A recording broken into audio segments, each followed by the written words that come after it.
औजार भी तो देखे कि सबसे बड़ा धनुर्धारी कौन है।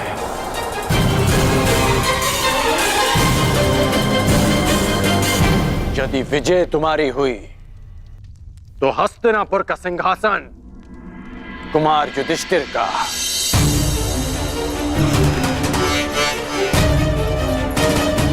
परंतु यदि तुम पराजित हुए तो तुम दोबारा हस्तिनापुर की ओर मुख नहीं करोगे।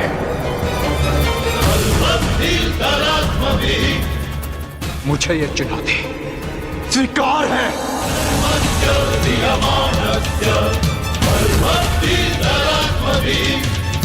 तो हम कहां पीछे हटने वाले हैं? युद्ध अभी हो। बस, राज्यसभा की एक मर्यादा होती है, उसका उल्लंघन उचित नहीं।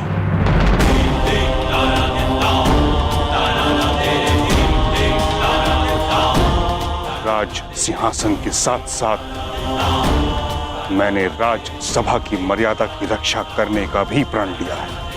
कहीं ऐसा न हो कि विवश होकर भीष्म को शस्त्र उठाने की आवश्यकता पड़ जाए। और कर्ण, तुमने इस पराकरण के मध्य बोलने का साहस भी कैसे किया? परिवार में कोई मतभेद हो तो उसके वरिष्ठ सदस्य उचित निर्णय लेते हैं।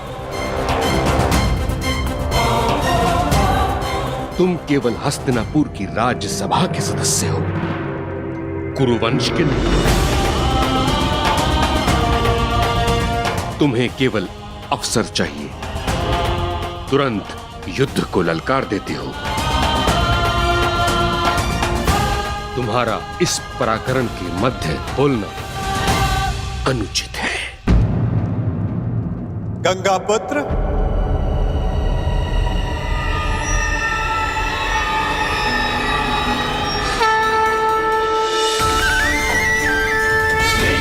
गोविंद हरे मुरारी, हे नाथ नारायण वासुदेव। श्री कृष्ण गोविंद हरे मुरारी, हे नाथ नारायण वासुदेव। श्री कृष्ण गोविंद हरे मुरारी, हे नाथ नारायण वासुदेव। कर्ण ने कुछ अनुचित नहीं कहा।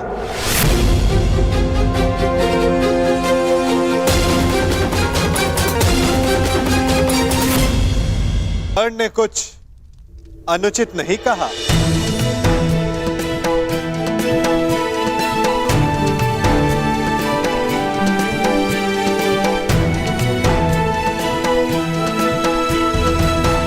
मुझे खेद है, मैं आपका स्वागत नहीं कर सका, क्योंकि आपका आगमन पारिवारिक कलह के मध्य हुआ है। पारिवारिक कलह के कारण ही मैं यहां आया हूं गंगापुत्र।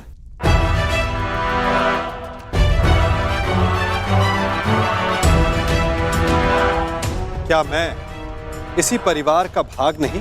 परंतु जो आपने कहा वह इस परिवार के हित में नहीं है। किसमें किसका हित है, किसका अहित, ये तो व्यक्तिगत चयन पर निर्भर करता है ना गंगापुत्र।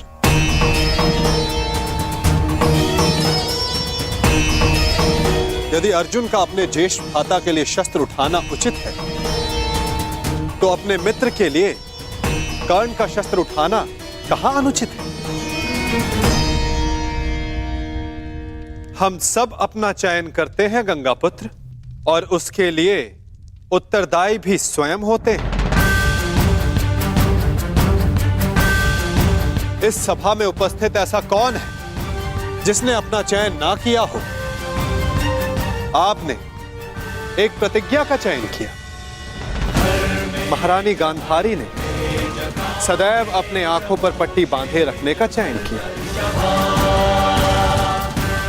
गांधार नरेश शकुनी ने अपना राज्य छोड़कर हस्तिनापुर में रहने का चयन किया। महात्मा विदुर सत्ता और सिंहासन से दूर रहकर सिंहासन की सेवा करने का चयन किया और महाराज धृतराष्ट्र अपने कर्तव्य के स्थान पर पुत्र प्रेम का चयन किया। यदि सबका चयन उचित है तो कर्ण के अपने मित्र के समर्थन के चयन पर प्रश्न क्यों? पांडवों की अपनी माता का आज्ञा का पालन करने के चयन पर प्रश्न क्यों? द्रौपदी के पांचों पांडवों को पति स्वीकारने के चयन पर प्रश्न क्यों? क्योंकि युधिष्ठिर ने जो किया वो होने वाले सम्राट को शोभा नहीं देता। और जहां तक मैं समझता हूं, श्रेष्ठ सम्राट होने के लिए हृदय की पवित्रता आवश्यक है। यदि युधिष्ठिर का हृदय पवित्र ना होता तो वो अपनी माता के वचन को एक उपहास समझकर टाल देते, परंतु उन्होंने ऐसा नहीं किया। आपके समक्ष इस भरी सभा में ऐसा सत्य ना बोलते कि उन पर अनारगल प्रश्न खड़े हो सके। मुझे ये पूर्ण विश्वास है कि युधिष्ठिर हस्तिनापुर के सम्राट होने के लिए सबसे अधिक योग्य है।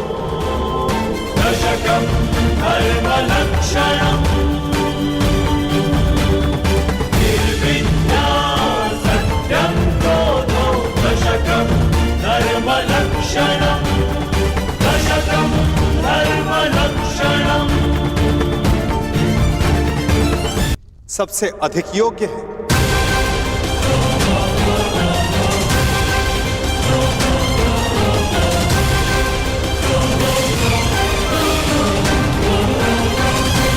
क्षमा चाहता हूं वासुदेव, क्षमा चाहता हूं, परंतु आपके ये दिव्य वचन, आपके ये महान दार्शनिक प्रवचन महामहिम को समझा सकते हैं, महाराज का मन भी परिवर्तित कर सकते हैं, परंतु प्रजा और समाज वासुदेव, उनके सामने युधिष्ठिर के इस पाप को पुण्य कैसे सिद्ध करेंगे? यदि युधिष्ठिर को सम्राट बना दिया गया तो कल को यही उदाहरण देगा। एक ही स्त्री के साथ कई पुरुष विवाह करेंगे वासुदेव। अनाचार, घोर घोर अत्याचार नहीं होगा वासुदेव। हाँ मामाश्री, आपने उचित कहा है। हम ऐसे व्यक्ति को ना युवराज स्वीकार कर सकते हैं और ना ही सम्राट। युवराज पद चाहिए तो युद्ध करके ही लेना होगा, अन्यथा नहीं। अद्भुत, आप तो शीघ्र ही अंतिम निर्णय पर पहुंच गए युवराज दुर्योधन।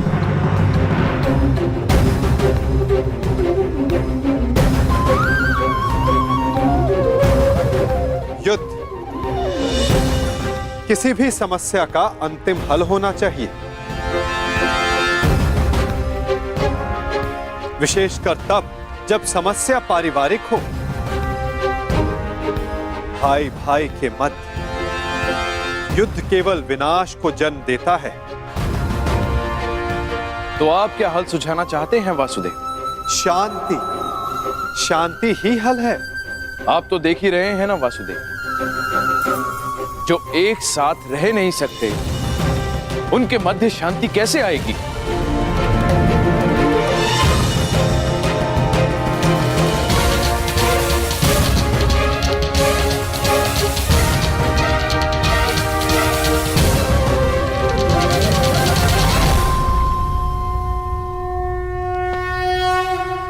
विभाजन से, विभाजन से, विभाजन से, विभाजन से।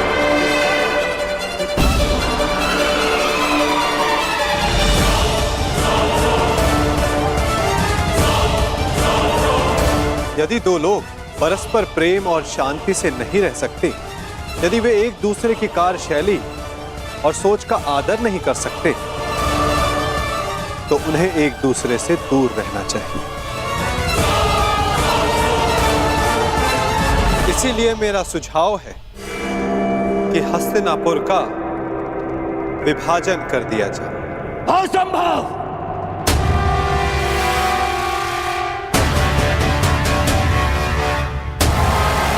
कोई विभाजन नहीं होगा। हस्तिनापुर के सम्राट मेरे पिता हैं, उनके पश्चात सब कुछ मेरा है, और जो मेरा है वो मैं कदापि पटने नहीं दूंगा। हस्तिनापुर के लिए तुम्हारा ममत्व प्रशंसनीय है कुमार, परंतु सारे निर्णय ममत्व और क्रोध जैसी भावनाओं पर नहीं लिए जा सकते।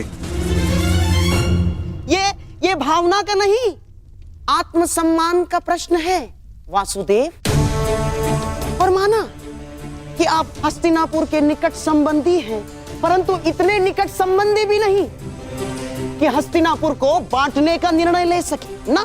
मैं तो केवल सुझाव दे रहा हूं गांधार नरेश। अंतिम निर्णय तो गंगा पुत्र और महाराज धृतराष्ट्र को लेना है। क्षमा करें वासुदेव, मैं ये सुझाव अस्वीकार करता हूं।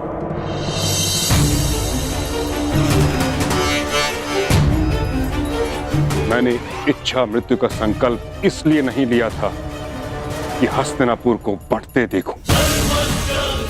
महाराज धृतराष्ट्र और महाराज पांडु के सभी पुत्र कुरुकुल की संतान हैं।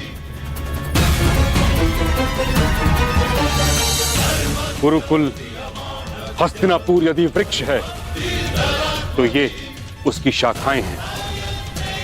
हस्तिनापुर का अंग भंग होते हुए मैं नहीं देख सकता। तो फिर दूसरा सुझाव वही है जो आपको स्वीकार नहीं गंगापुत्र, जो कर्ण ने दिया है कि अर्जुन युधिष्ठिर की ओर से युद्ध करे और कर्ण दुर्योधन का प्रतिनिधित्व करे। जो विजयी हुआ, सम्राट पद उसका, हस्तिनापुर उसका, राज्य उसका।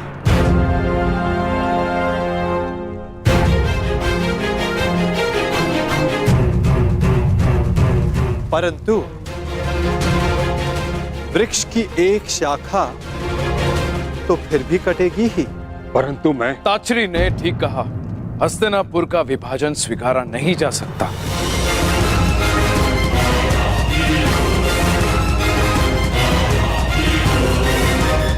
यदि दो योद्धाओं का द्वंद्व सम्राट के चयन का निर्णय कर सकता है तो हस्तिनापुर को विभाजन की आवश्यकता नहीं। तो कल प्रातः अर्जुन युधिष्ठिर की ओर से और कर्ण दुर्योधन की ओर से युद्ध करेगा।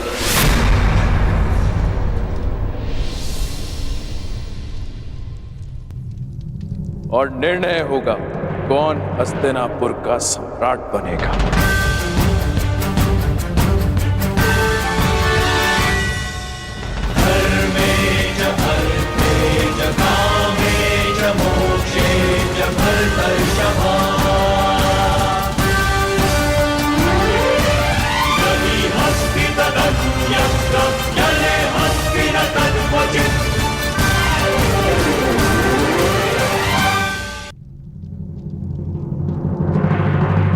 आपने अच्छा किया पिताश्री, जो उस वासुदेव के बिछाए जाल में नहीं फंसे और विभाजन के सुझाव को स्वीकार नहीं किया। अब कल प्रातः कर्ण के बाण उस अर्जुन के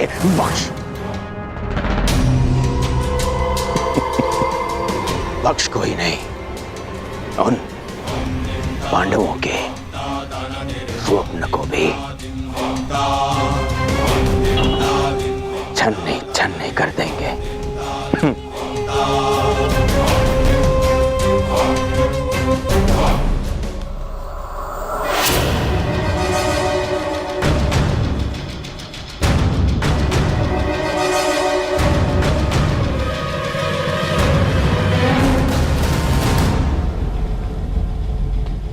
क्या विचार कर रहे हो?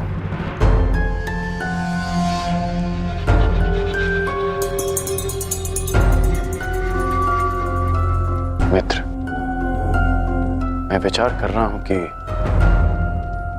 वासुदेव का सुझाव उचित है। देखो मित्र, यदि विभाजन होने के पश्चात सदा के लिए पांडवों से मुक्ति मिलती है तो विभाजन में कोई बुराई नहीं। बस कर्ण, बस, अब और नहीं। आज जिस प्रकार तुमने मेरे राज्याभिषेक का विरोध किया, उसे भूला नहीं हूं मैं।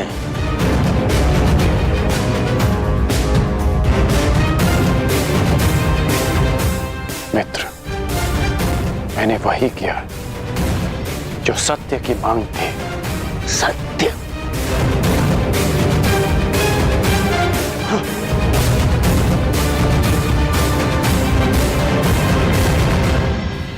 मैं तुम्हें सम्राट बनते देखना चाहता हूं मित्र, परंतु अनीति से नहीं। महाराज, आप ही बताइए, क्या विभाजन अनुचित है? कर्ण यथार्थ कह रहा है पुत्र। पांडवों को आधा राज्य देकर तुम्हारे सम्राट बनने का मार्ग कंटक विहीन हो जाएगा। अद्भुत महाराज, अद्भुत। उस छलिए वासुदेव के कुचक्र के चक्र में आप भी फंस गए। मैंने कहा था ना, मेरे होने वाले सम्राट महाराज के साथ साथ महायोद्धा कर्ण भी राजनीति के खेल में कच्चे खिलाड़ी हैं। आपका तात्पर्य क्या है गांधार राज? मेरा नहीं अंगराज, कृष्ण का तात्पर्य समझो। वो दुर्योधन के मार्ग से कांटे हटा नहीं रहा ना, बल्कि कांटे बिछा रहा है। कृष्ण यदि विभाजन का प्रस्ताव लेकर आया है तो इसके पीछे अवश्य कोई गहरा भेद, कोई बड़ी योजना होगी उसके मन में। विभाजन की मांग तो आपने कर दी वासुदेव, परंतु क्या यह श्रेयस्कर होगा? हाँ पार्थ, मनुष्य के लिए यह श्रेयस्कर है कि वो अपने जीवन से नकारात्मक भावों और वस्तुओं को दूर कर दे। चूंकि नकारात्मक चाहे मित्र हो या भाई, वो जीवन के लिए शुभ नहीं होते।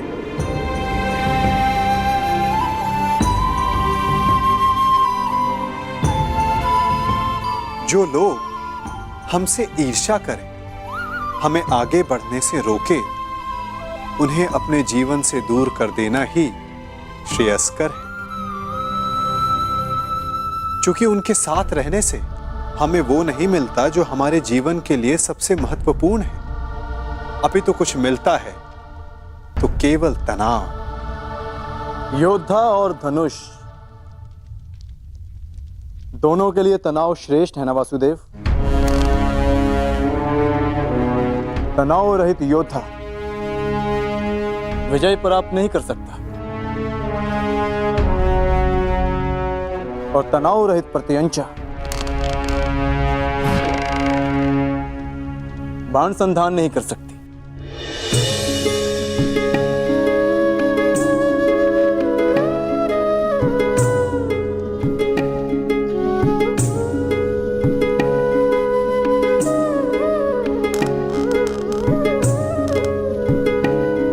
अच्छी बात कही अर्जुन, परंतु यदि तनाव सीमा से अधिक बढ़ जाए तो योद्धा टूट सकता है और प्रत्यंचा भी।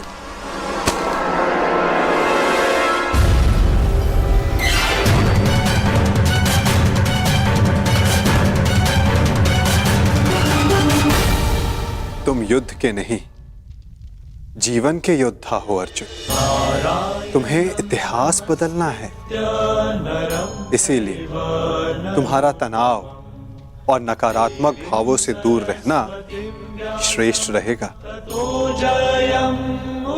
संघर्ष तभी करना चाहिए जब उसकी आवश्यकता हो।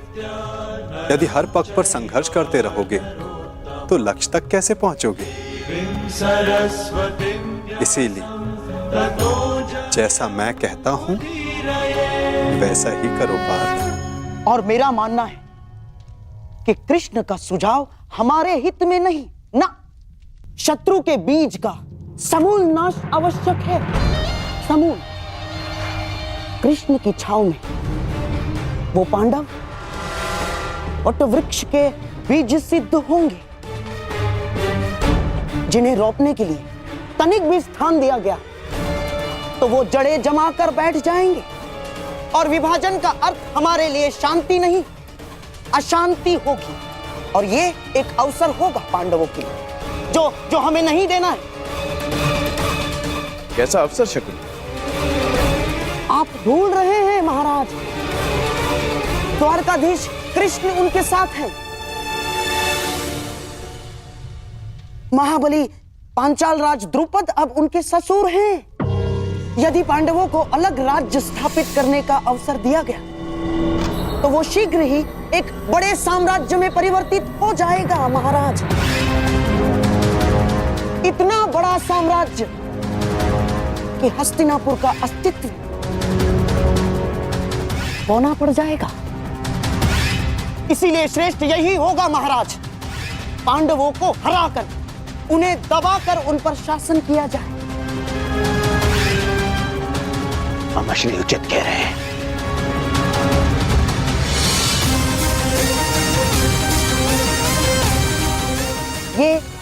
ये संभव है महाराज। यदि